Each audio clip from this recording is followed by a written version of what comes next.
Let's welcome back to the show from House Financial Services, Congressman Dan Meuser. Congressman, it's good to see you. So let's take this on. Let's break it down. President Biden wants to get rid of the Trump tax cuts and raise taxes. That's going to raise taxes on the middle class, $75,000. One individual makes 75 grand. They're going to see a tax hike of $1,700. But we want to get to this. The Cato Institute, Congressman, says Biden's tax hikes would cause combined federal and local taxpayers to see rates in something like in 3/4 of all U.S. states. Their rates would rise above a big 49% combined. Should Americans really be paying half their income to the government under Biden? Well, that's what Bidenomics is. Grow the government at the sake of the private sector. As a matter of fact, don't even pay any attention to the private sector, which, of course, is where the revenues come from. Clearly, no one in the Biden administration has ever heard of the Laffer curve or have any appreciation, Liz, at all for any pro-growth initiatives. I mean, this administration is tax and spend on steroids. I mean, look at his next year's budget. Look what they've done so far. If it wasn't for a Republican majority, they would have spent another $1 trillion this year. They're letting the Trump Tax Cut and Jobs Act expire. Biden pulls a talking point out of the Democrat playbook that this was a $2 trillion giveaway to the so-called rich. When meanwhile, if you go to a chamber meeting, every business and person in the room will raise their hand saying, my God, I need I need an R&D tax credit. I need the small business deduction. I need bonus appreciation. If I don't, I'm in big trouble. So Bidenomics is a total failure. It's like trying to defy gravity.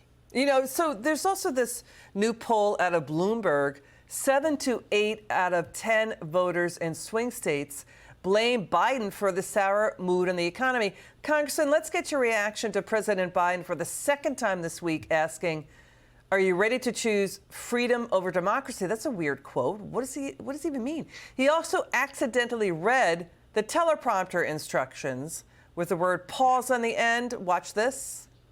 Are you ready to choose freedom over democracy? For democracy. We can do this. Are you ready to choose freedom over democracy? Because that's America. Yes. 4 more years. Pause. 4 more. How many times does he have to prove we can't be trusted? Okay, this is just never ending. Yeah. Let's get to this. The former President Trump's presidential campaign, he's going to host a major donor retreat next week in Florida, featuring prominent Republicans. They're widely regarded as prospective running mates. Politico reports those attending include Senators Marco Rubio, Tim Scott, J.D. Vance, also Governor Doug Burgum of North Dakota and Kristi Noem of South Dakota. Also Representatives Elise Stefanik and Byron Donalds. Those are all pretty strong names to be his choice. What do you think?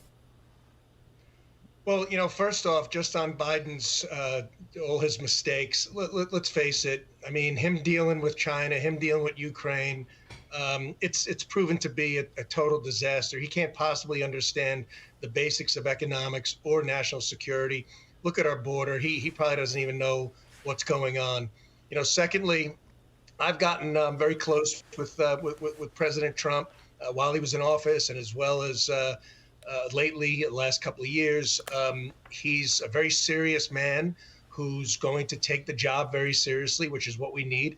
And we need a course correction. I mean, Biden he's doubling down on what they've done so far. And ridiculous commentary like freedom, democracy over freedom. Look, you know what? He probably believes that because their definition, the 30-somethings that run the White House, their definition of democracy is big government and big government control.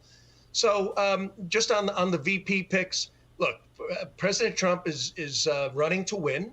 We have to make sure he wins.